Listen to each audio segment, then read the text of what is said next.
Hello, I'm Chrissy Gale and I'm the lead educator for your course.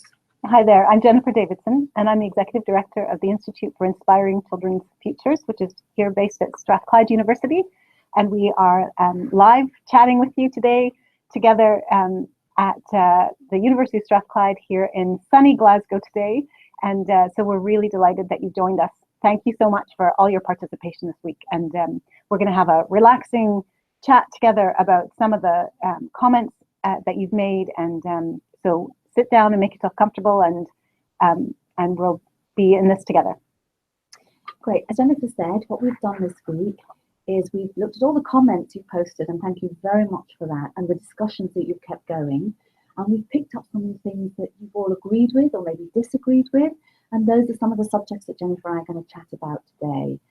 You won't be able to actually phone in and ask questions live in this live stream event, but we do have one at the end of week 3 and at the end of week 6, and we'll really welcome your participation and your actual live involvement in those web streams. So please do keep all your comments and your discussions and your questions coming throughout the next few weeks as well.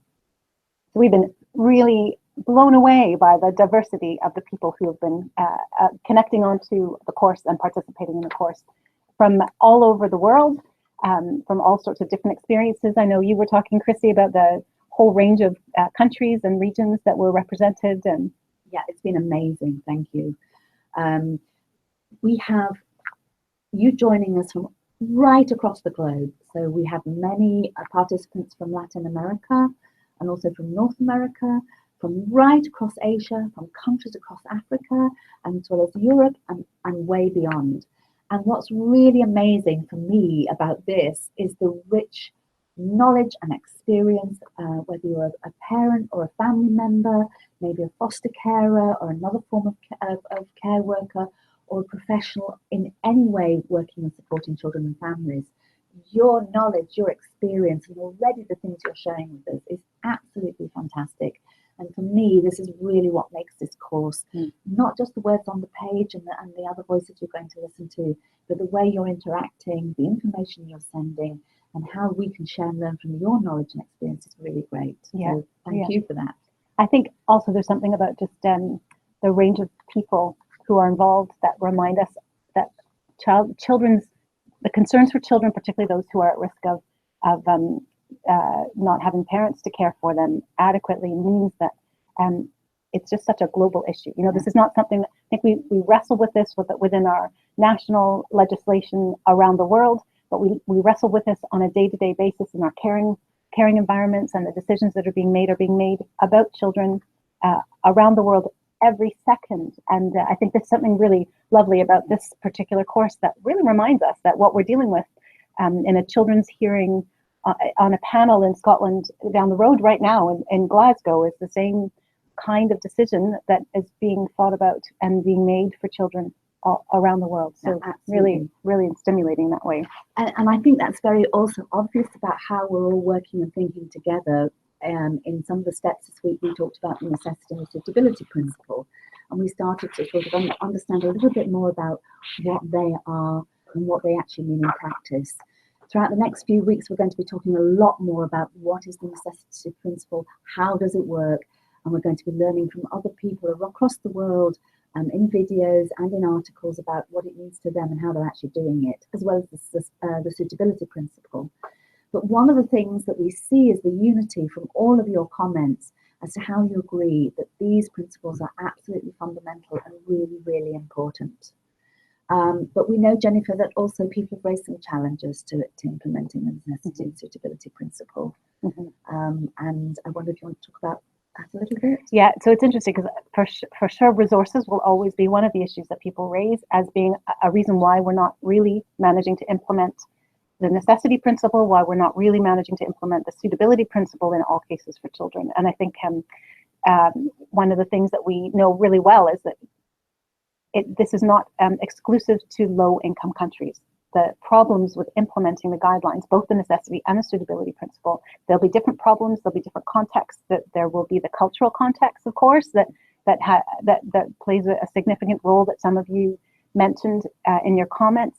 I think it's really important to emphasize that we are struggling around the world to really get this right for children. And that's part of the driver for why the guidelines were established, part of the drivers for now why we are developing these implementation tools for the UN guidelines to be implemented. So it's great that there's been real, I think probably it's not so much agreement, but sort of a sense of alignment that necessity and suitability principles are the principles that drive our decisions and should drive our decisions. And fundamentally, the challenge is how we actually close that implementation gap between our ambitions through international guidelines like these, right through to day-to-day practice with children. So it's a big gap still around the world. So forgive my pronunciation, but I just want to tell you about some of the comments that came in. So Nicola Alvaro from Honduras, very much like everyone else, absolutely agreed with the importance of these principles, and also raised some of the constraints because she's aware of working in emergency situations and how sometimes that's really very important to have these principles, but also the pressures of working very fast sometimes means decisions are made maybe too quickly.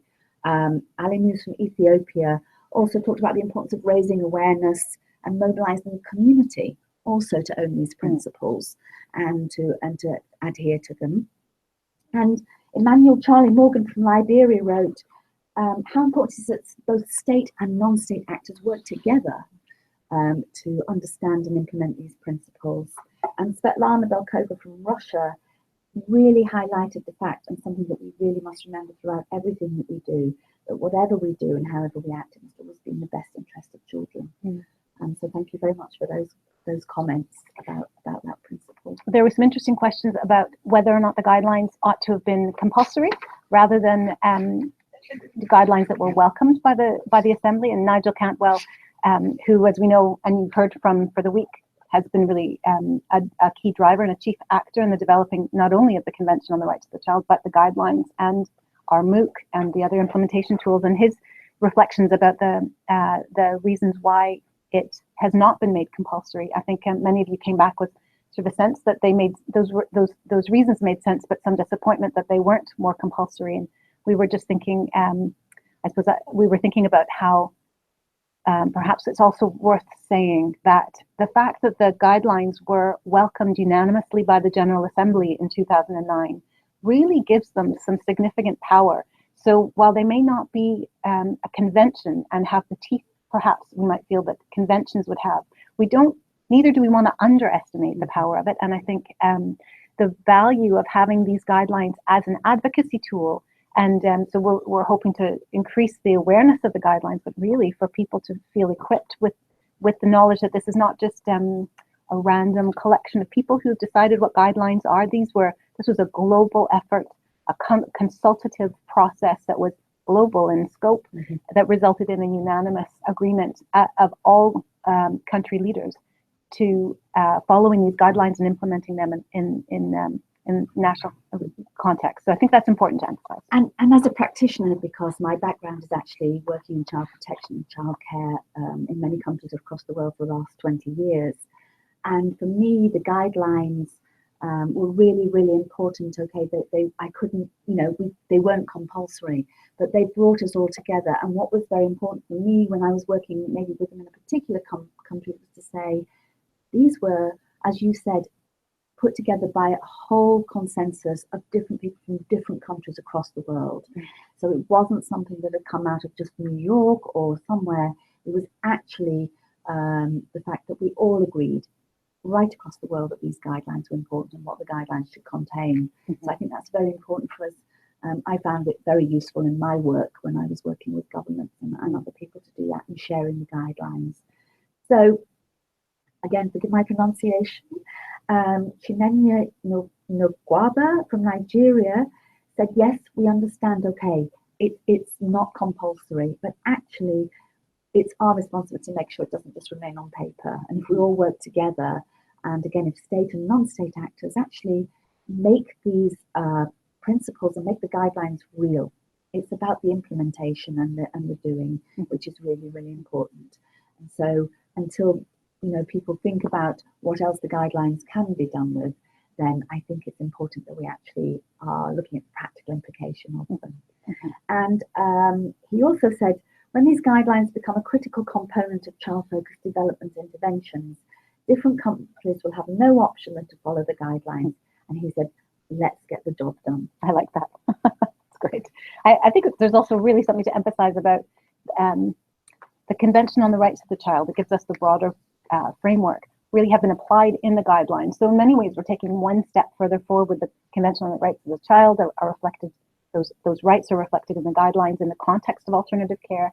And our efforts now are to be taking those next steps forward, which is taking those guidelines and looking at national legislation to be aligned with local practice to ensure that we're getting it right for children. So I like that. Let's get the job done, indeed. Percy, I wonder if you could tell us a little bit about gatekeeping, because I think Florence and Delia both gave a really fantastic, really in-depth analysis of this gatekeeping concept. And I'm mindful that even the term gatekeeping doesn't translate very easily across different languages. In fact, in the translation into German of the Moving Forward document, there was a decision made in the translation to just keep it called gatekeeping in English because there wasn't quite the word.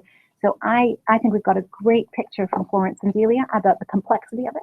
And I'm going to ask you to give us in a nutshell, really simply, what is gatekeeping? And can you just help us to make sure we really get this, because it's so fundamental? So I actually use the analogy of gates when I was actually first asked to think about the concept of gatekeeping a few years ago. And for me, it's about all the principles and intersectoral professionals working together and using the same sort of assessment tools and mechanisms and processes so that we ensure the gates to alternative care only open when we absolutely have all the evidence and we are convinced that it's absolutely necessary. Otherwise, we should not open those gates. Those gates should also be open to ensure that children who are in alternative care come out back to their families and parents, if possible, as soon as possible, or to other forms of more suitable care if they're not in suitable care. And those gates should close after they've left to make sure that they don't re-enter. So it's actually about, for instance, are we using good assessment processes to make sure we open the gates only when necessary? And we do agree that sometimes that is necessary for child's protection. And do they close to stop unnecessary children entering? And do they open at the other end to make sure that they're leaving care as soon as possible and whenever possible to whichever solution is found for them? So it's a very simple analogy of gates opening and closes. And it's what we do together to make sure that all the decisions we're making, so it's a decision-making process, and to make sure that every step of that way, we have really good informed decisions. And somebody asked me about whether there was any examples of promising practice. And so we've highlighted in the course a document called Making Decisions for the Better Care of Children. It's published by the Better Care Network and UNICEF. And I do urge you to read it and look at it, because there's 6 country case studies in there. And they give you some idea of very different ways in which gatekeeping is being applied in different contexts in different countries. And I think that leads us on to another subject, which is very, very important, and that's participation. Because the one thing we look at with regards to the gatekeeping process is that along the way, every step of the way, there should be full and meaningful participation of children and young people in the decisions that are being made. And there were a lot of comments about participation, weren't there? Yeah. I think the views from young people right from the very beginning were really valuable to hear, I think, and reminds us of, again, the global nature of children's needs and rights and feelings, I think. And there were some great reflections, I think, from the comments that people wrote in about, I suppose, a few that strike me. One was about the thinking through of just the risks of tokenism in participation, making sure that we're not just saying that we're asking young people what their views are without really listening. There was one of the young people was talking about really wanting to feel that they're listened to, and that it was a feeling of being listened to. So we don't, I think it was a really valuable reminder of the importance of making sure we're not just asking, but that young people are feeling that we're listening when we are asking them. I think there's the next step as well, of course, which is not just asking, but reflecting on and ensuring that we're delivering on the best interest for children in the context of what their views have been. And so it was great to hear so many different people's views. Garakai Chifunde from Zimbabwe was talking about how important it is that children engage in any of the decisions that are being made about their care so that they really are at the center. I think that can be harder to do when those who are involved with the process of the gatekeeping and the assessment, for example, if they themselves don't feel like they're very much at the center of a system. So I think we recognize it's very much a system challenge.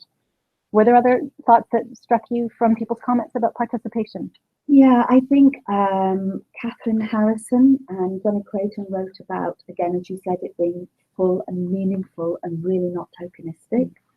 Howie McKinnon from Ethiopia raised a very important issue that in order for children and young people to make decisions, they need to be fully informed. It's not, again, about just asking something that they may not know what the process is happening, what's happening around them, who's making decisions. They should be allowed to make informed decisions, and so they should have all the information necessary. They should know what the options and the choices are, and that should be all along the way throughout any process of making care decisions, or if they've already been taken into care and are leaving care. So I think so. Thank you for Howie from those comments. And I think also the issue of confidentiality came up, and many of you mentioned the fact that we mustn't put children and young people in a precarious situation where they're being asked to provide information that then they're worried about sharing, and that there's trust, and that information they provide will be kept in confidence. Again, that's about the wider system working, isn't it, for the worker who is speaking to that, or the person who is speaking to that young person. And I also just want to say that you heard from Gabriella from France and Fabio from Italy in that video, and they're two young care leavers that I know personally, and they are, I just want to recognise their work because they've been through the care system, and they feel it's very important to continue now as they go into older life, to continue to advocate and talk about their experiences and share their experiences. So I really want to thank them for doing that and for being on our video. Absolutely. I have a bit of a cheeky question for you, Christy. I want to know, was there anything that you thought you might have had in the comments that didn't come through? Because you talk to a lot of people around the world about this whole process. So what's sort of sometimes in people's heads that they might not feel that they can ask out loud? Okay. Actually, yes, to be honest, in my experience, I was surprised about the overall consensus that all children should be able to participate, and it was great to see that. But in my experience, I've also heard a lot of comments like, oh, that child has a disability, so we won't ask them because they won't be able to answer, they won't know. Or that child's too young, so, they're only 7 years old, why would we ask them what they want? We know better. Or actually, this is a young person, but they don't really have the maturity to understand about decisions for their lives, which is very, disappointing to hear in real life. And so I was expecting more of those comments. They weren't there, but that was quite interesting. And what is the answer to that? If people genuinely think, actually, this is a child with whom I'm really not able to communicate very effectively with, or this is a child I don't think will really understand. If that's really what people are thinking, what do we say to that? So actually, in the next couple of weeks, we're going to talk a lot more in depth about participation and what that means. And we're going to hear from some people who've worked on this issue for many, many years in a global context. And they're going to actually give us some real practical pointers. But I mean, fundamentally, we say that every child has a right. It's a fundamental right to participate. And it's our job to really find ways of facilitating that. We know, I even saw an example here in Scotland of very young children with quite severe disabilities who have been enabled with different tools and different play methodology to actually fully participate in making decisions and being part of that process. And so it's really our responsibility, regardless of a child's age and ability, to find a way to facilitate and support their participation. And so it is possible, and we have really good examples of that around the world. And so that's definitely something we're going to be talking about more in the coming weeks. And we'll hear, as I say, some practical examples of that. I suppose that starts with then a fundamental belief that people will have, so that children will have views about and opinions about what their care is and what it needs to be. And maybe that starting point belief, even if we don't have the skills yet that we've developed to quite know how to get that fundamental belief and knowledge that it is a child's right, as you say, is a pretty important thing. And I think, again, not just from the comments that are coming through in the course, but also from practical experience around the world, is that it's about changing mindsets. It's about young people like Gabriella and Fabio continuing to advocate, and that's why I think their voices are very, very important, because it's okay for me to sit here and say, yes, a child should participate, but I think it's much more powerful to hear from young people and children themselves who've been through those experiences to say, my life would have been completely different if I'd have been allowed to have my say and to participate. And I would have felt much more, I owned my life and what has happened to me. I'd have been able to make those decisions alongside other people. And it's a partnership. I think a lot of young people recognise that, and they do welcome the guidance and support they receive. But very much it's their lives, and they really want to be part of deciding what happens. I thought some of the comments on the videos were really thought-provoking in sort of reflecting not just that it's about children's participation in the immediate decisions in their lives that are happening now, but also children's participation at different levels of government. So national strategies, for example, and I think it was Mia who talked about having young people engaging and giving their views and genuinely participating in a very real and not tokenistic way, even in international endeavors that are happening on behalf of children. And I think that's a really valuable thing for all of us to be hearing who are participating in this today. And again, if you have good examples of how you've been able to facilitate the participation of children in decision making, we'd really love to hear about them. And this is how we learn. We learn from each other, and we learn what's been working. And some people may have some very creative ideas that it'd be great if we could hear about. So please do share those ideas and those experiences with us. Yeah, great. And so now Asha and Lan and their story, maybe we can just turn to that. Such a full response from lots of participants, and it was really great to hear just how I think we were all really moved by just even the starting point of the story. And I think many of the participants were recognizing the sort of foreshadowing of, oh no, given the content of this course, what might be happening, what might be coming.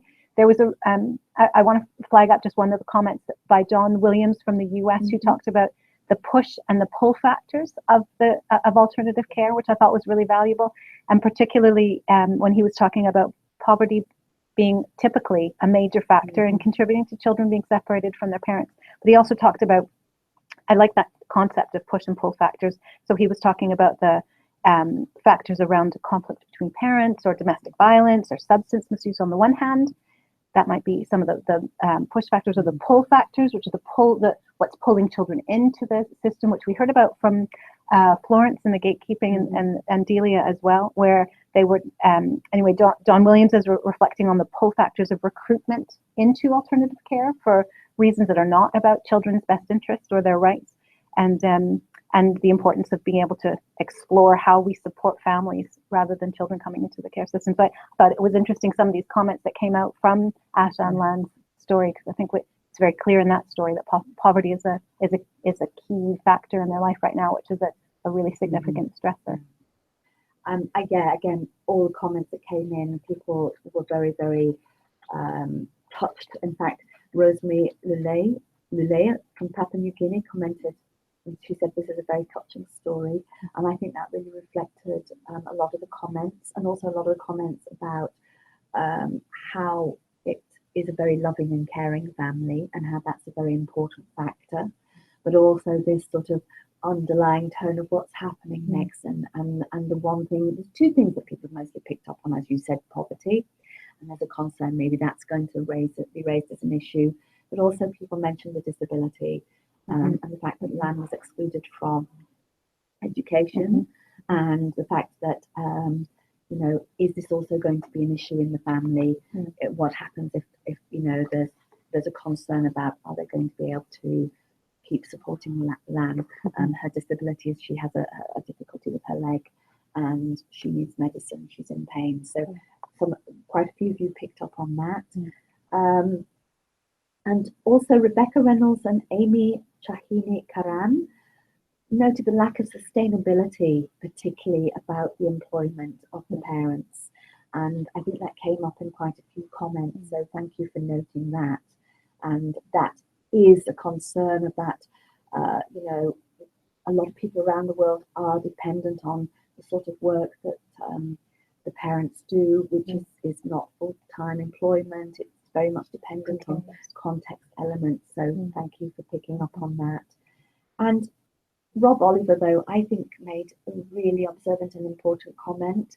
He's a British teacher, educator. He's based in the Netherlands at the moment, and he wrote, "The family's love for each other and ability to support each other will be a crucial factor in what happens next." And so, Rob, thank you for that comment if you're listening, because I felt that really is important for us to think about as we move forward. I was also thinking, in addition to Rob's comment about the family, it's also the sense that Asha and Lan don't have an extended family around them immediately, and so that it's about the limitations of what even the love of a family can do in the context of really unpredictable economic situations and among other things. I think also the comments, there were a couple of comments where people reflected on the importance of the sibling relationship, and it's a lovely relationship that the two have, and I think there's something really important to name in the force of that we know that in decision making and placement where children are removed, sometimes that isn't respected, the siblings being placed together, and so I think there's really important elements of that's powerful in this story as well. And actually, attachment theory will be something we will touch on in the following weeks, of course, but we don't go into a lot of the depth. But the fact that attachment and bonding in adverse situations is very, very important to children, and so people are really picking up on that bonding, as you said, between the two sisters, but also the family as a whole. What I also really liked was a comment from Jessica Disiru from Ghana. And this was an example of how you've been posting your comments about your experience and how we can learn together. And what Jessica said was, she's talking about the experience of actually working on the Ebola crisis in West Africa in 2014. And she likens what we're talking about in the course and in what might happen in Asha and Lan's story to the fact that in West Africa in 2014, many families, she says, were convinced by certain institutions to surrender Ebola orphans to them because the epidemic had actually affected families and their economic situation. So Jessica, please keep sharing that information and maybe help us know what you think some of the solutions have been or might be, as well as other people writing in and continuing that discussion.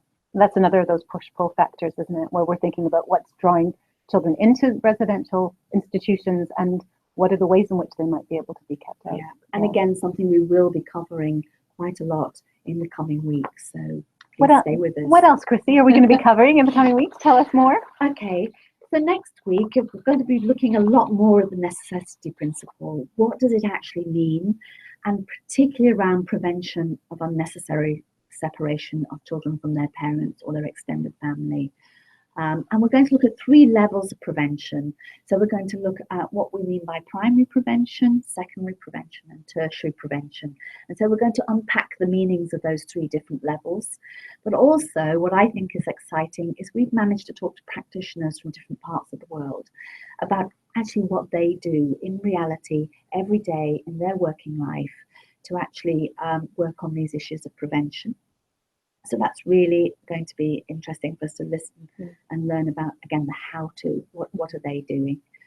We're going to look again a little bit more about gatekeeping and participation. And we're going to hear again about what participation means and what we might actually do to help facilitate participation. And that again will be continued throughout the weeks. There was also a question that came up about the issue of the difference between residential care and which we call family-like care and institutional care, and just to say that in weeks 4, we're talking more about family-like care in the form of residential care, small group residential care. But in week 5, we dedicate the whole week to the issue of deinstitutionalization. The guidelines call on states for the progressive elimination of large residential institutions. And we're going to hear more from Nigel about what is a large residential institution, how do we define it, and we're going to talk about the deinstitutionalization strategies and policies and what different people are doing in different countries to actually follow the guidelines and progressively eliminate institutions. But also the issue of volunteers who send money or actually go and work in orphanages. So that will be covered again in those weeks, and about those issues and how we can combat them. We'll also be seeing what happens to Asha and Lan. And next week there'll be another instalment of that story, and we'll see who gets involved in decision making about them. We need to have some suspenseful music, as you say. I think it's really captured our hearts and our imagination. Though it'll be great to see how things develop with that family. Can I take you back, Chrissy, just for a minute about when you were talking about residential care? So we're going to be speaking a little bit later at another week. Was it week 4? We're going to talk about small residential homes. Yes, when we're talking about the suitability principle. Right. And I suppose it always strikes me that the word residential can be so all-encompassing when we're talking about large-scale institutions, and that same word is being used to describe small-scale group care that could well be suitable for children, for the right children, young people whose needs it will serve. And so I think it's really going to be valuable to unpack that a little bit more. And I want to maybe just flag up just this week that as we're looking at terminology, for example, which was part of week 1, you'll remember, we want to just think carefully about what it's perhaps just the clunkiness of English that we just don't have a word that we've ever internationally agreed to define each of these different sort of types of categories if we chop up the category of residential into smaller pieces. And I think the fundamental principle of suitability is the thing that drives our thinking about what makes it acceptable and suitable, and what might not be what actually undermines our ability to meet children's needs and realize their rights in certain types of care. And actually, Jennifer, you bring up a really interesting subject there, which is terminology. And it'd be very interesting to hear from you if you thought the page on terminology was useful. But we'll also point out again later in the course that actually different words mean different things in different countries, in different contexts. So for instance, I've just been to Chile and Ecuador to look at the alternative care systems there, and the use of small group home or residential care or foster care, even within one country, can have 6 or 7 different meanings. So we're really using this terminology. We're trying to use the terminology in the guidelines, but also we recognize that actually these words mean different things to you in your own context, in your own country. And again, please share your ideas on that. And if foster care means something very different from how we're exploring and explaining it, then please let us know, because we do know that terminology is very tricky. We've had a lot of difficulty doing the translations because, again, it can be translated in different ways, like gatekeeping. But we just want to say we do respect that in your own context, in your own country, the words we're using might mean something different. And I think that's the value of talking about the principles behind the types of care, for example, or the different functions in the system, because then we can all agree on what the principles are that we are using to drive those responses within a system and in how we care for children. And that gets us, at least it gets us a little bit away from the back and forth terminology distinctions in and of themselves, because they can be tricky, I know. And also that's very interesting about the different types of people who are engaging in the course, because we have people who are professional workers who use this terminology all the time, but it'd be very interesting to hear from those of you who are actual foster carers or small home residential workers, what you think the terminology should be. And we're really pleased that we have that range of people joining us on the course, so we can hear those different perspectives. I might just speak for a moment about the different range of people who are on the course, as you mentioned just now and earlier. And I'm struck by I think I'm struck by just the sense of when we're talking about a whole system and how a whole system needs to work together to be able to deliver children's rights in the right way for children who are at risk of alternative care or needing alternative care. I suppose I want to just name the fact that if I was a foster carer feeling a bit frustrated with the way in which the system is working for the child that I really care about in my care, I think there's aspects of this whole system that can feel really disempowering actually when you hear and name what some of the ways in which we're trying to care, and when you see how it's not being delivered effectively. I mean, equally, we can all celebrate when we're seeing the care being effective. I suppose what I just want to flag up is my hope, I think our hope and our vision for this course is to ensure that we are allowing people not only to understand the guidelines better, to change mindsets and to use as an advocacy tool, but also to help us to be really explicit about naming the things that need to exist so that we're able to name them where they are so that we do more of that, and name where there are gaps so that we begin to focus on those gaps. And so really the empowering nature of this course, I hope for everyone, but especially for those who perhaps feel the most disempowered who are working in the system, that perhaps it's about helping you and all of us together be more explicit about where those gaps are, because only once we've named those gaps are we going to be able to close the implementation gap fully for children. Yeah. And it's interesting because, again, what we're trying to reflect this week has been a lot of the theory and a lot of explaining the guidelines and why they were brought into force and what some of the terminology and what some of the concepts mean.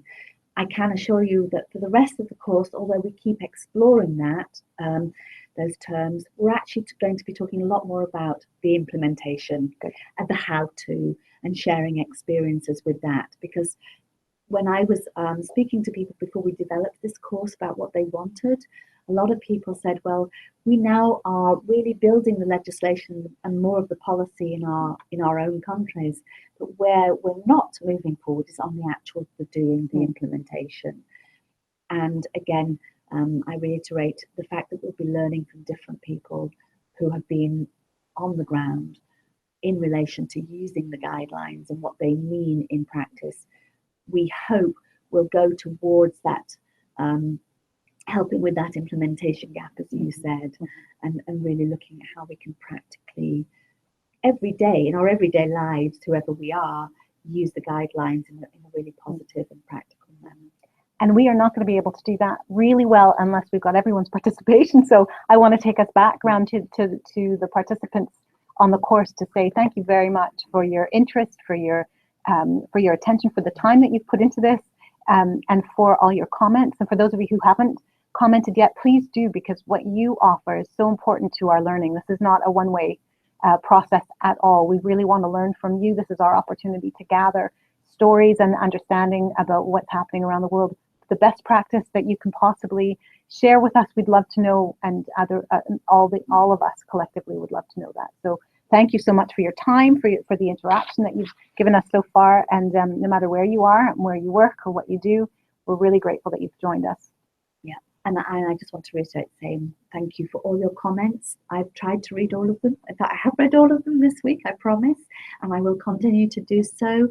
And if you have any questions or anything that you'd like us to answer, particularly in the next live event, then please just keep sending them in to us.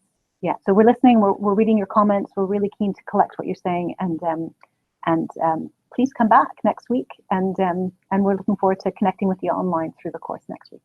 And we hope you enjoy it. So thank you very much indeed. Thank you.